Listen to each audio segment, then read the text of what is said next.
할렐루야. 2024년 11월 19일 화요일 아침입니다. 지난밤도 잘 주무셨나요? 성도들을 찾아가는 말씀, 오늘 새벽 묵상, 새벽 통독 말씀, 사도행전 4장, 5장, 6장입니다. 그 중에 4장 말씀, 4장 23절에서 31절까지의 말씀 살펴봅니다. 날마다 감사와 소망의 아침, 이 아침이 되시기를 간절히 축원합니다. 특별히 오늘은 한국에 가셨다가 돌아오시는 분들 계시죠? 손상욱 권사님, 손봉인 권사님, 김성자 집사님 세 분이 오신 날이네요. 잘 돌아오시도록 기도해 주시며 장하나 권사님, 영미 윌슨 집사님 잘 회복되도록 함께 기도해 주시기를 부탁을 드립니다. 오늘 사도행전 4장은 3장에서 베드로와 요한이 성전 미문에서 행한 안진뱅이를 일으키는 사건 이후의 이야기입니다. 이런 놀라운 일을 행했는데 제자들은 잡혀가요. 그들은 유대 지도자들 앞에서 신문을 받죠. 그러면서 유대인 지도자 앞에서 오히려 담대히 복음을 전하는 이야기가 오늘 4장에 중심된 이야기입니다. 이렇게 성전 미문에서 은과 금은 얻거니와 내게 있는 이것을 내게 주노니 나사렛 예수 그리스도의 이름으로 일어나 걸어라. 담대히 선포하고 놀라운 치유를 이룬 이 경험이, 능력이 모든 것을 해결해 줄 듯 했지만 잡혀가는 문제를 낳게 되죠. 그래서 낙심해 보이는 듯 보이지만 오히려 복음을 증거하게 됩니다. 마찬가지로 인생에 문제가 있을 때 우린 낙심합니다. 낙심되죠. 또 문제가 겹치고 해결할 능력이 없을 때 낙심이 일어나고, 그러다가 어떻게 해서 문제가 해결되면 낙심에서 벗어나긴 하는데 그것도 잠깐 문제는 또 찾아옵니다. 잘 됐듯 하다가도 문제가 있고, 문제가 있다가 하다가도 또 해결되는 모습을 우리가 보게 되죠. 잊을만 하면 또 문제, 잊을만 하면 또 문제의 반복은 우리를 낙심으로 훈련케 합니다. 결국 문제만 보면 우리는 연약해지고, 연약해져서 일명 낙심 최적화된 습관성 좌절감을 느끼며 빠지게 되죠. 이럴 때 우리는 낙심 속에서 오히려 복음을 증거했던 제자들처럼 새로운 관점을 가질 필요가 있음을 배우게 됩니다. 어떻게 문제 앞에서도 낙심하지 않을 수 있을까요? 먼저 우리는 문제의 관점을 보아야 합니다. 29절에 보면 이것도 위협함이 있다라는 것을 보게 되죠. 주여 이제도 그들의 위협함을 굽어 보시옵고 또 종들로 하여금 담대히 하나님의 말씀을 전하게 하여 주시오며. 다시 말해 늘 문제가 있다라는 말입니다. 문제는 늘 있어요. 없을 수 없어요. 초대교회가 성령 충만했고 전도의 능력이 나타나 하루에 3,000명, 5,000명 회심의 열매가 맺혔지만 그래도 여전히 문제, 즉 그들의 위협함이 있었다라는 말입니다. 그렇기 때문에 이럴 때 무엇보다 중요한 것은 다른 것이 아닙니다. 문제를 대하는 우리의 태도가 중요하다라는 말씀이죠. 감사를 심어가는 것이 중요하다는 말입니다. 흔히 하는 말처럼 문제가 아니라 기도하지 않는 것이 문제이고 감당할 능력이 없는 것이 문제죠. 전도가 안 되는 것이 문제가 아니라 전도하지 않는 것이 문제가 되지는 않습니까?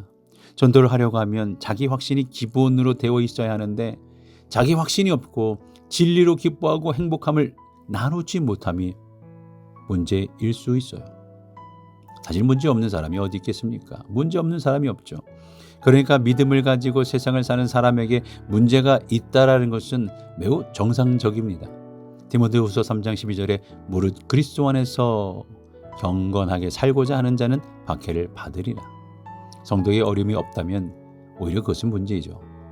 믿음의 길은 세상 북이 안일함과 모든 명예 버리고 험한 길을 가는 것이기 때문입니다.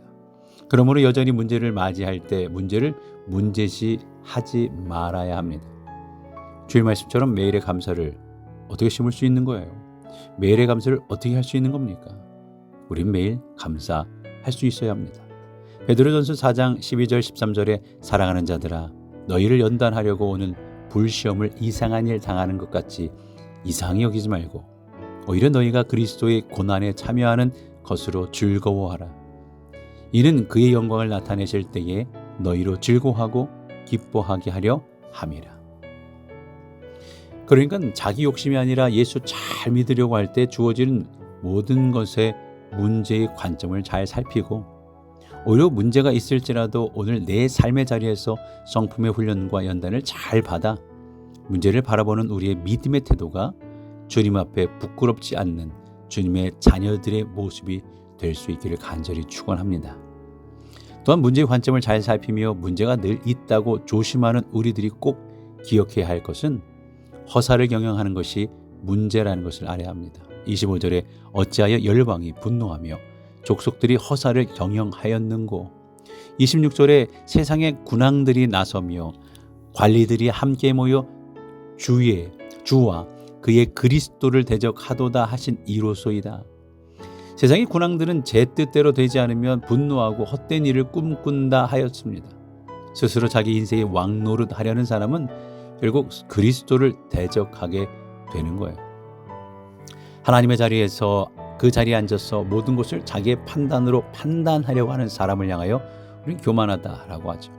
자기를 높이는 교만, 하나님의 자리에 내가 앉으려고 하는 노력이 결국 믿는 이들에게는 최대의 적이 될 겁니다. 아니, 내가 언제 그랬어요?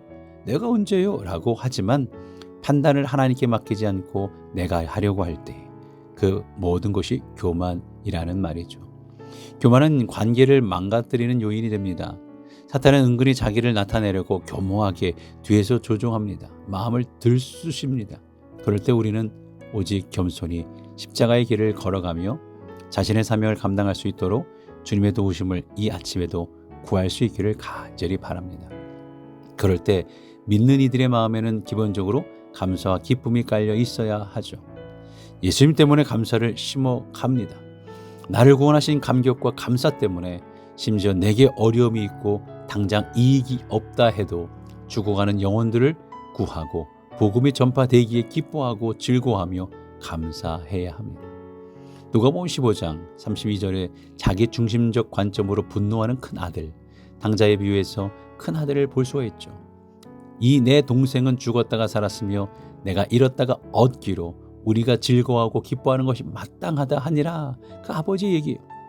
허사를 경하지 않고 생명을 구하는 일에 한 걸음 나아갈 수 있어야 되는 거죠. 불륜구진이니 유수식견이라. 진리를 구하지 말고 내가 하려고 하는 망령된 생각을 오히려 쉬게 해라 라는 말이에요. 내 생각을 무엇인가 구하려고 하지 말고 오히려 내려놓고 쉴 때, 성령님께 맡길 때 성령님께서 이루어 주실 것이다 라는 거예요. 오늘도 내 생각에 무엇인가를 구하기보다 내 생각을 내려놓고 늘 문제가 있음을 조심하고 허사를 경영하지 않으며 오직 주님의 증인으로서의 삶을 감당할 수 있는 우리 모두가 될 수 있기를 바랍니다. 31절에 빌기를 다하며 모인 곳이 진동하더니 무리가 다 성령이 충만하여 담대히 하나님의 말씀을 전하니라. 결국 성도님들은 기도를 통하여 하나님의 뜻을 깨닫고 문제 앞에서도 굴하지 않고 오히려 전도하며 기도를 통해 성령의 능력을 보이기를 구할 때 놀라운 진동을 경험하며 성령 충만하여 담대히 하나님의 말씀을 전했습니다. 문제가 해결되지 않을 때 오히려 복음이 전파되고 있는지를 확인해 보기 바랍니다. 문제가 중첩될 때에도 지금 나의 주변에서 구원받는 영혼이 있는지를 확인하기 바랍니다. 그리고 나의 답답함 때문에 낙심하는 것이 아니라 주님의 영광을 보며 소망을 회복할 수 있기를 바랍니다. 우리가 낙심할 것이 아니라 즐거워하고 기뻐하는 것이 마땅한 믿는 사람들임을 우리가 믿으시기를 바랍니다. 골짜기는 고통스러운 장소이지만 아직 절망할 장소는 아닙니다. 그곳에 여전히 하나님이 함께 계시고 그분의 사랑과 꿈이 있기 때문입니다. 오늘도 예수님 때문에 감사와 소망의 아침이 되기는 오늘 하루가 되는 저와 여러분 되기를 간절히 바랍니다. 우리 한번 다짐하며 이 하루를 출발해 볼까요? 늘 문제가 있음을 알고 기도하겠습니다. 허사를 경영하지 않고 오늘도 증인의 삶을 살겠습니다. 오늘도 이런 우리 모두가 될 수 있기를 간절히 바라며 기도하며 출발합니다.